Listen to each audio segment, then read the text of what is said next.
Hello viewers, welcome to জয়ধ্বনি blogs. আজকে আমি চলে এসেছি আলোর শহর চন্দননগরে রথযাত্রা উৎসবে। এখন আর কিছুক্ষণের ভেতর রথ টানা আর কি আরম্ভ হয়ে গেছে অলরেডি। আর এখন সামনের দিকে একটু পুজো হচ্ছে, তা দেখাই দূর থেকে কেমন লাগছে জগন্নাথদেবকে। এই দেখো সামনের দিকে এখন প্রচুর পুলিশের লোকারণ্য। আর এদিকটায় দেখাই কিছুক্ষণ আগে বৃষ্টি হয়ে গেছে, এখন আকাশ পুরোপুরি ফাঁকা হয়ে গেছে। আর এখানে কীর্তন হচ্ছে এখন।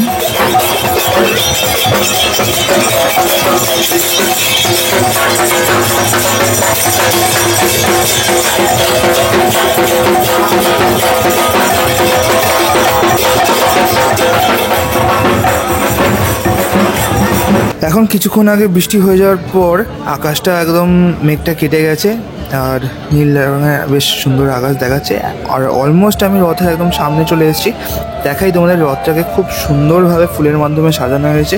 আর এদিকে ওপরে জগন্নাথ বলরাম সুভদ্রা দেবীকে মালা পরিয়ে খুব সুন্দর লাগছে। আর রূপোর হাতও লাগানো হয়েছে, আপনারা সবাই দেখতে পাচ্ছেন। আর নিচে এখন পুজো চলছে, এরকম ধাপে ধাপে বা কিছুটা যাওয়ার পর পুজো হতে হতে হতে খেপে খেপে আর কি এরমভাবেই সিস্টেমেটিক্যালি চলে। রথ টানা অলরেডি আরম্ভ হয়ে গেছে, ধীরে ধীরে এগিয়ে আসছে জগন্নাথ দেবের রথ।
অলরেডি এখন সন্ধ্যা হয়ে গেছে আর রথ ধীরে ধীরে এগিয়ে আসছে।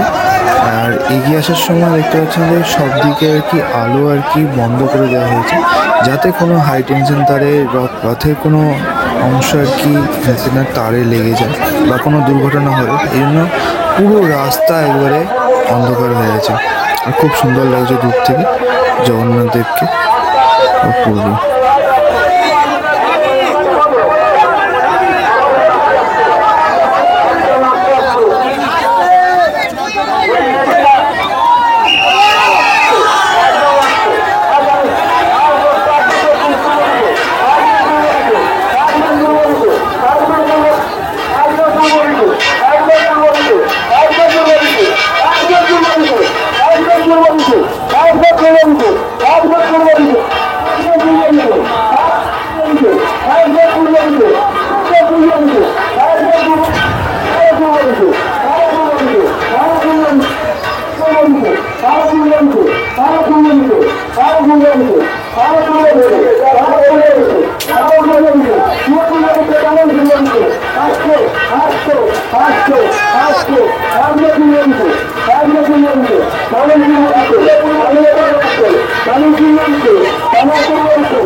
চন্দননগরে শুধু বড় রথই বেরোয় না, অনেক এরকম ছোট রথও বেরোয়, সেটা তোমাদের দেখাই। খুব সুন্দর দেখতে পাচ্ছ আমার সামনে রথটা যেটা আছে টুনি দিয়ে আলো দিয়ে সাজানো আছে এবং জগন্নাথ বলরাম এবং সুভদ্রা দেবীকে ফুলের মুকুট পরানো আছে রজনীগন্ধার।